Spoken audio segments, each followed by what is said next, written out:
Welcome to Nguyen Nam Podcast channel.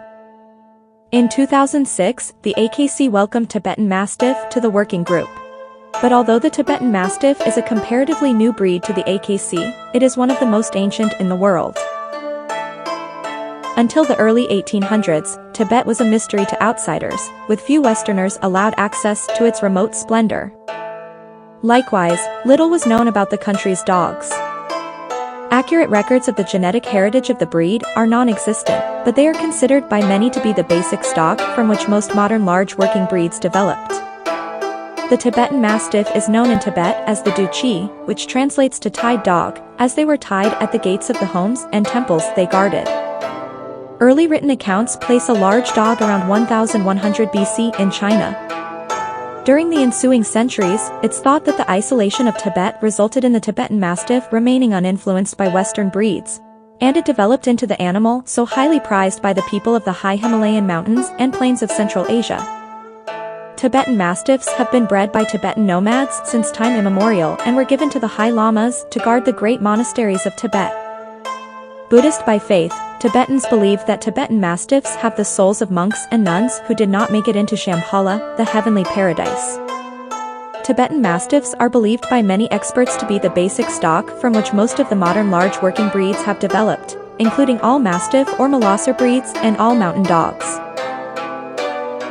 They impressed Western travelers to Tibet with their looks and devotion to protecting their family and property, and were described by writers such as Marco Polo in the 13th century, who wrote that they were as large as a small donkey. The Viceroy of India sent a large dog from Tibet called Siring to Queen Victoria. In the Kennel Club's original classification, the large dog from Tibet was officially designated the Tibetan Mastiff for the first time. In his essay, The Role of the Dog in Tibetan Nomadic Society, the missionary and explorer Robert Ekval wrote of the relationship between TMs and the nomadic pastoralists of centuries past. The dogs function to create privacy and social distance in a situation where both are a felt need. The dogs of the Tibetan nomads have a role in creating and maintaining pervasive, shifting zones of danger around the tents and throughout the encampment. Their most distinctive characteristic is an incredibly heavy baying bark, much more like the sound of a foghorn than the outcry of any animal. Two more were brought into England in 1874 by the Prince of Wales, later Edward VII, and were exhibited at the Alexandra Palace show in December 1875. In 1928, the Han Colonel and Mrs. Bailey imported 4 Tibetan Mastiffs, which they obtained while the Colonel served as a political officer in Nepal and Tibet.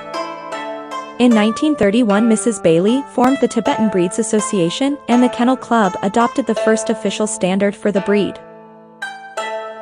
No one knows when the first Tibetan Mastiff made its way to the United States, but the first documented importation was in 1958, when a pair was sent as a gift to President Eisenhower from the Foreign Ministry of Nepal. They must have caused quite a commotion in the White House, as they were supposed to be Tibetan Terriers. Rumor has it that they were shipped off to a farm in the Midwest and never heard from again. In 1966, Ann Rohrer, founder of the American Tibetan Mastiff Association, was working for the U.S. government in Kathmandu, Nepal. Having a lifelong fascination with the Tibetan breeds, she provided a home to Tibetan Mastiff Jumlas Kalu. Beginning in 1970, several more Tibetan Mastiffs were imported from Nepal and India into the USA.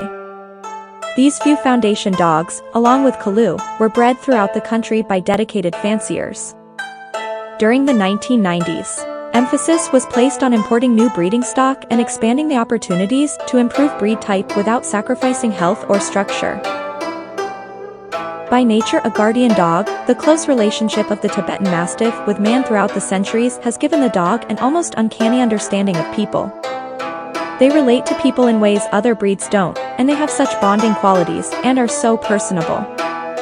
Generations of working as a guardian of yak and sheep, requiring always a protector and not a killer, has produced a disposition of controlled strength, initiative, and fearlessness, tempered with patience, loyalty, and gentleness. They are not dogs who will chase somebody down. They just want you to go away. They put up this incredible display, you go away, and they just go back to sleep. In Tibet, to this day, the Tibetan Mastiff is used as a guard dog, tied to the gates of a monastery or home, or tied to a stake in the center of a nomad encampment. The Tibetan Mastiff was not used as a livestock guardian in Tibet and is not suited to such employment. Coming from a part of Tibet, the Changtang Plateau, with an average altitude of 16,000 feet, Tibetan Mastiffs have developed over millennia to be able to withstand very cold temperatures, high altitudes, and snow. This is not a breed that is happy in hot, humid climates.